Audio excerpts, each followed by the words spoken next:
আগামী 1 মাসের মধ্যে খেলা ফাইনাল করা সম্ভব। হয় সরকার গণভোটের রায় মেনে নেবে, তা না হলে সরকারকে হাসিনার মতো বিদায় করব ইনশাআল্লাহ।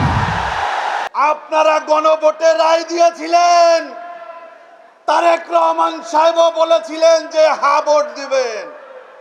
তিনি বলেছিলেন যারা কথা দিয়ে কথা রাখে না তারা মুনাফেক।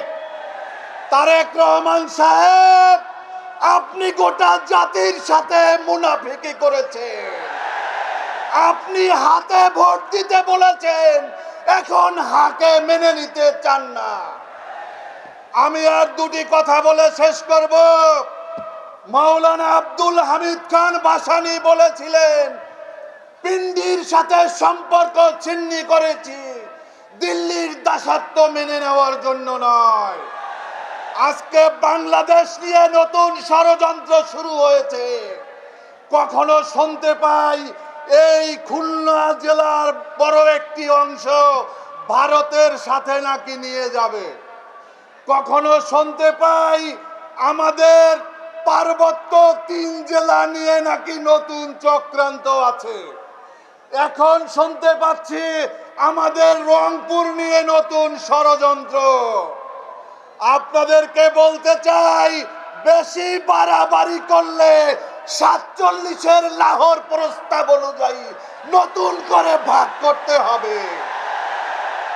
সংগ্রামী বন্ধুরা আমার, শুভেন্দু অধিকারী, তুমি নাকি নতুন ভারতীয় হয়ে গিয়েছো। আরে তোমার জন্মই তো হয়েছে বরিশালে, তুমি কবে ভারতীয় হয়ে গিয়েছো? এই পশ্চিমবঙ্গে মুসলমানদের বাড়ি ঘরে বুলডোজার দিয়ে ভাঙা হচ্ছে, মাদ্রাসা মসজিদ বুলডোজার দিয়ে ভাঙা হচ্ছে, আর বাংলাদেশে 82 ফুটের মূর্তি বানাবা, এই দিবা স্বপ্ন পূরণ হবে না।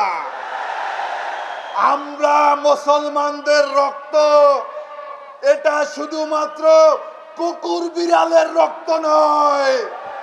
ওই পশ্চিমবঙ্গ শেরে বাংলা একে ফজলুল হক চালিয়েছিল, হোসেন শহীদ সরওয়ার্দী চালিয়েছে।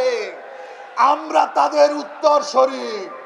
আমরা হযরত সেই শাহজালালের উত্তরসূরি।